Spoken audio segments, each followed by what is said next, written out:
Today I'm risking my taste buds for history. Frankaroni and noodle pudding. Two vintage recipes that possibly shouldn't exist, but they've kind of triggered my interest, and some of you guys, you've sent me these and I wanna give them a try. And I actually possibly think these could be, well, way more delicious than they look. Now, of course, this isn't my first venture into retro recipes. I've done a few over the years, including a really bizarre beef fudge and, of course, the cranberry candle. Oh, you know what? I don't have them that often. That is a good salad candle. So yeah, all I know is these recipes are from the 1950s. Let's get going with the Frankaroni. So the Frankaroni loaf is actually served potentially with a cheese custard pie, but I picked a different dessert. Thank you to Noah Janowski that sent me this on Instagram. What I like about these vintage recipes is like the ingredients are just kind of like boom, and then the method is literally like boom. Actually, we have actually seen them sometimes just slapped on like a milk bottle or something. But I mean, look at this thing. This is what it sort of stood out to me. It's sort of like swimming in like this olive sauce, which apparently is your serving suggestion. But the loaf itself, you slice it and there's gonna be hot dogs running through it. The macaroni cheese is giving me like Justin Timberlake curly blonde hair vibes from the 2000s. And then you've got this sort of sash of tomato sauce olives. I don't know if it's like Chewbacca or like a brownies kind of like sash with like your achievements on. I got the olive badge. That's literally what I'm seeing here, but I think it could be all right. So the first thing we need is some macaroni. Now, it did specify elbow macaroni. Like, I don't know, like, is that a thing? Because obviously they're sort of shaped more, and they're also very tiny macaroni, but it's kind of shaped like a U, isn't it? Yeah, actually, I will Google it. I'm interested to find out. Salted water. What is elbow macaroni? Elbow macaroni is one of the most common tube pasta shapes with its short, semicircular shape. So, like, is it just me? I'm thinking of like the emoji, but an elbow, like, I'm thinking like a right angle, like, rather than, it's kind of like this. Okay. Nice. Not only is that water gonna play the role of cooking up our elbows, but our Frankaroni loaf needs franks, and it is the water, once we drain off our elbows, that the franks are gonna sit in to cook it. The American aisle in my local supermarket is actually gone. So I've had to go for these ones, which actually, to be fair, we'll have to go for 3 actually, yeah. Oh, by the way, Boston has taste tested these. So what I can do is with the other hot dog there is slice into 3 parts just to fill the full length of that loaf pan. Ugh, some of the macaroni fell in there and I don't hate that, right. But that water is very cloudy. Oh, if I'm not careful, it'll all go in there, right, that'll do. Apparently we cover this and leave it in there to steam for 10 minutes. Okay folks, this is the first time I have ever used this colander. When I first started kitting out this kitchen to try and make it look homely, I think I've done not a bad job actually. A lot of you folks say it's like man cavey. But I just thought, oh yeah, I'll just stick like random things on the wall, like a colander. It was one of the first things. But speaking of something for the first time, I've actually just opened up my Discord server for the public. So if you fancy joining it, having a chat on there, there's lots of folks on there. There'll be a link in the description below, or check out my link tree. One of the next ingredients is soft breadcrumbs. So I could buy breadcrumbs from the shop, but soft breadcrumbs to me like stands out like bread. Time for Ken. Hello, Ken. 2 slices of bread into some absolutely gorgeous, fluffy, soft breadcrumbs. You can make a pillowcase out of that.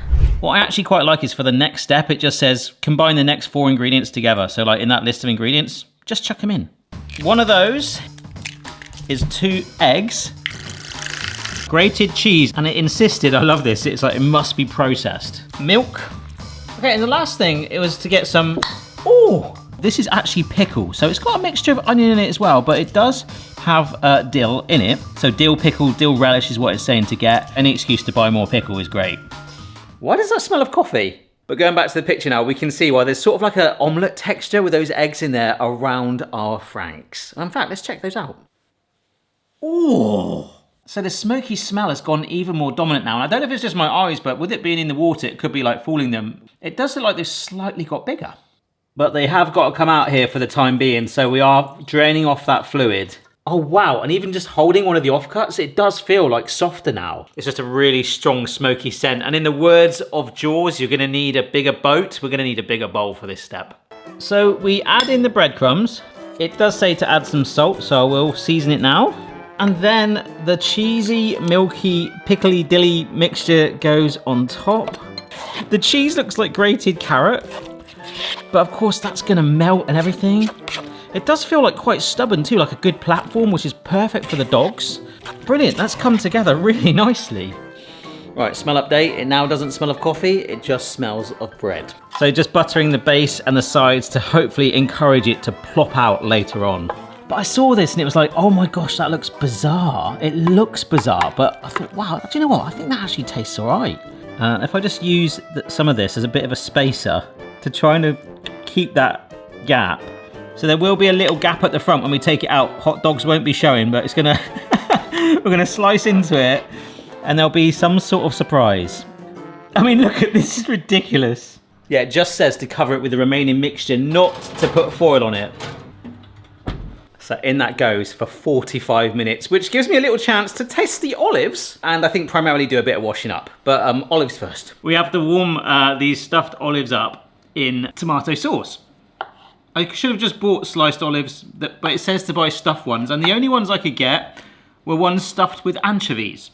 Now, I don't mind an anchovy. It's basically like eating the sea, isn't it? It's very, very salty. I used to hate olives, but I think over time going to restaurants where they'd literally give you olives to like snack on whilst you're waiting, I would just like slowly like build my tolerance up, and now I don't mind them. But they're also quite salty, but we've got to try it. Yeah. Yeah, wow. I don't mind it. I'm not enjoying it. So we'll see these in a bit, and I think that I've sliced them. How do you even get the anchovies in there? That's a heck of a job, isn't it? There's a factory that actually drives them in or something. We are about halfway through, and I'm actually going to open it to show you. Oh, and of course, I'm going to steam up the camera. Hello, can you see me? You can't, but that is the fan working, and as it, oh, there we go. Basically, it's golden, but we're starting to get browned colour on the macaroni, so it's going to have a baked, crispy base. I just feel sorry for the hot dog stuck in it. Here we go. I have to say, it's bubbling. It's bubbling. Look at that colour on it. Oh my word. And you wouldn't know that from that photo. It doesn't even tell you in the method. That's our base. But look, that is incredible colour. I'm so happy with that. It doesn't particularly smell of anything, actually. I think the best thing to do is to actually stick the plate on. Oh, this is going to go well. You know, that I want to serve it on. Oh no! Oh no! Oh no! Oh no!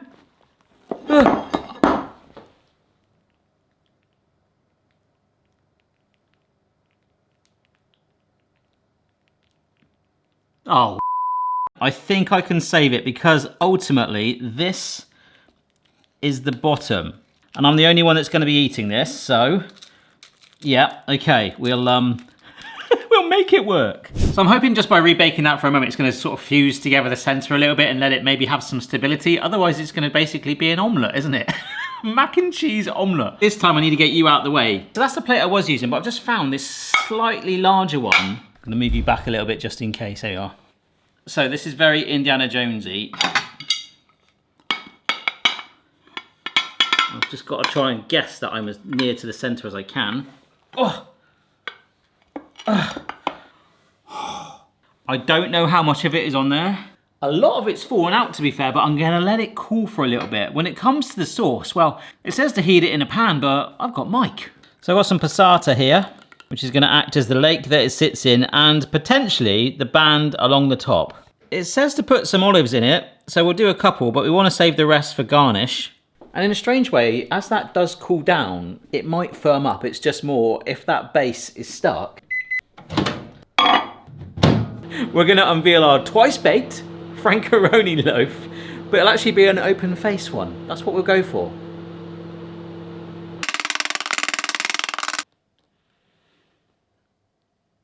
Oh no. It's all stuck. It's all stuck to the bottom. Like the rest of it is all slightly in one piece. Oh gosh. I don't know what to do. Because there's a wall here that's literally baked on. I'm not getting that off. And as annoying as this is, I've actually like quite enjoyed the process. I'm just trying to work out from the indents which side's which. Right, let me let this cool a little bit. because I think with that, I might be able to get under it and drape it over at least as one piece. Just smells of frankfurters now. Honestly, I reckon, look, like this, like a mat. If I get, I'm right under that now, okay.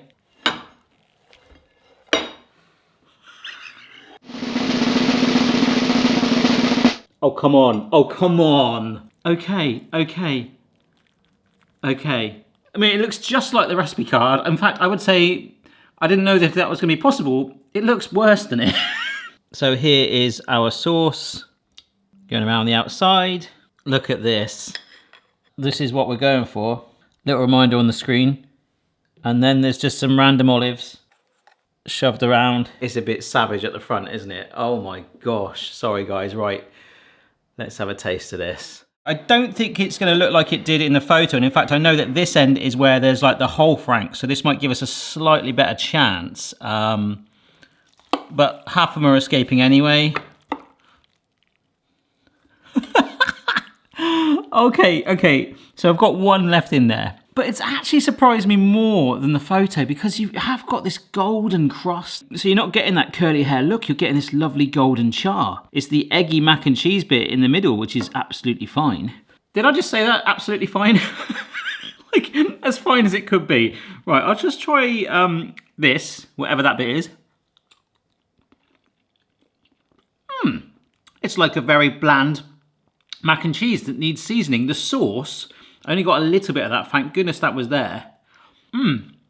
That really helps it. I'll try and get a bit of everything. Oh my word, what a medley of flavours. The frankfurters have almost become sweet. They're so soft and tender. The smoky flavour and scent is strong, but the actual dogs themselves are like the sweetest thing in there. The pasta is very bland.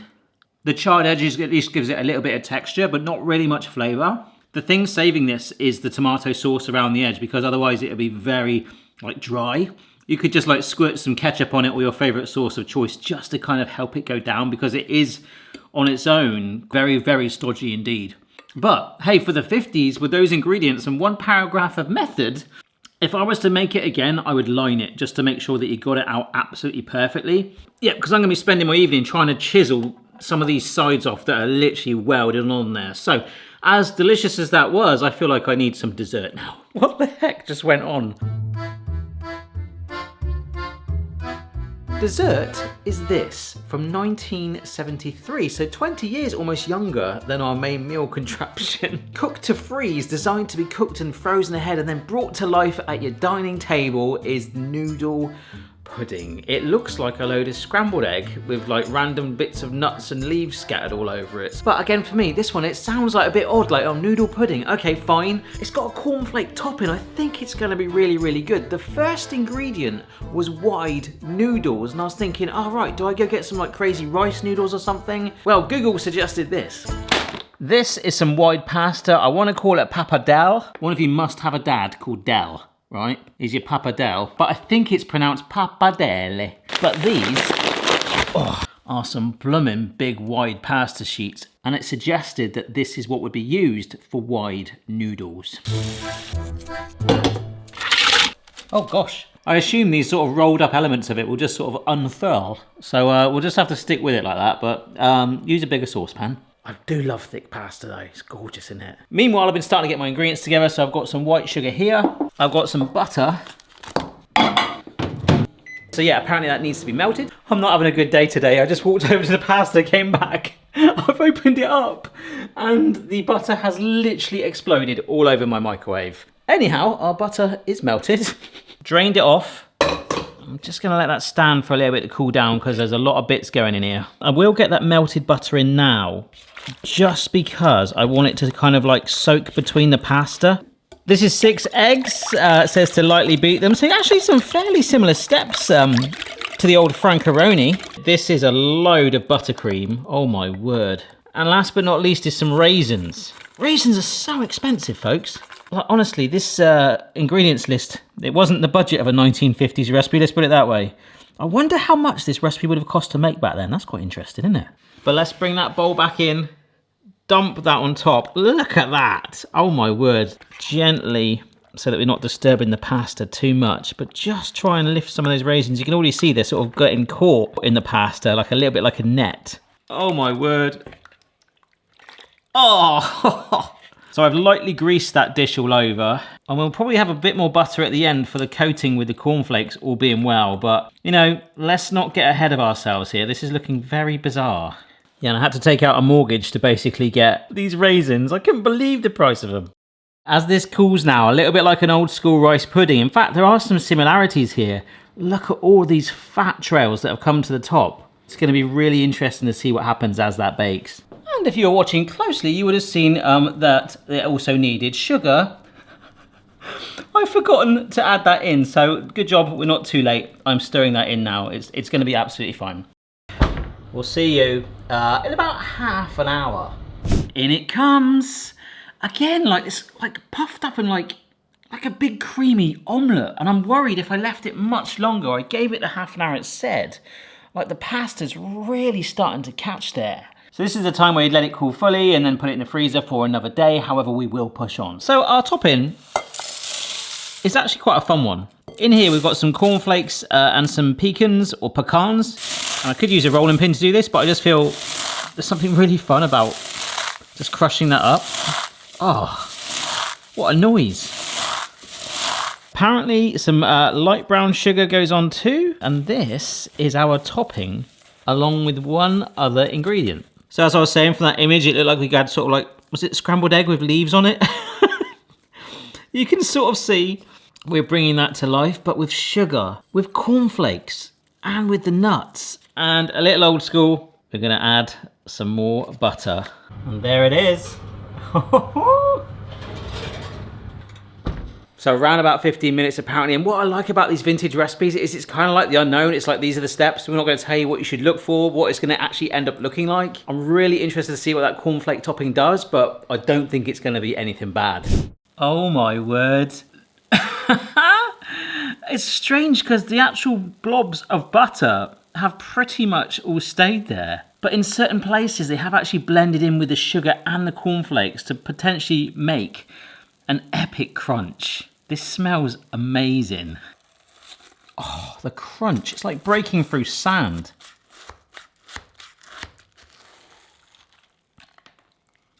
Oh, that crunchy topping is fantastic. A little tail of pasta sticking up. Look at that. It is a big old slab here, but it looks like the egg and the buttermilk and the pasta is all kind of mixed together underneath and made this crazy. I mean, look at the lid. There we go. Just pulled that right up. This like crazy set creamy omelette. I want to try and take the lot, and I've got like a browned corner as well there.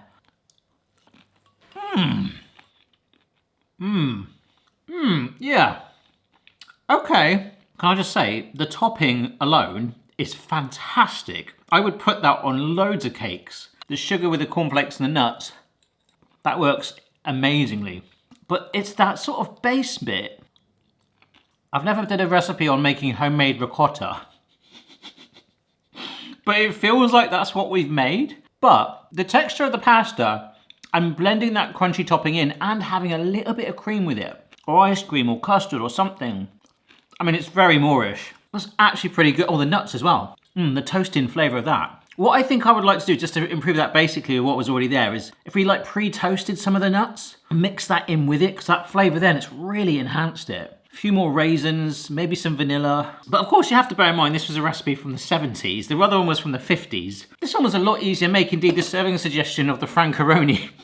We certainly had some fun there. But do you know what? Half the reason I did these recipes is I wanted to see if it was actually tasty beyond your initial visual thing of going like, oh, that looks weird. And even it sounds a bit odd, a Frankaroni noodle pudding. But it's been fun, and with some slight tweaks, it could be absolutely delicious. I'm not saying the Frankaroni looked anything like the card, but I think this one looks a lot better than scrambled egg with leaves on. If I had to encourage you to make one, it would probably be the dessert, purely because it does work quite well, especially that topping, and of course, add some vanilla in there. Mwah. If you enjoyed this video, then you might want to check out the other retro recipes I've done today that I teased at the start of the video. Have a good old rummage through the website. Cheers for watching, and I'll see you later. Bye. This topping is gorgeous. It's like sugary, sweet sand.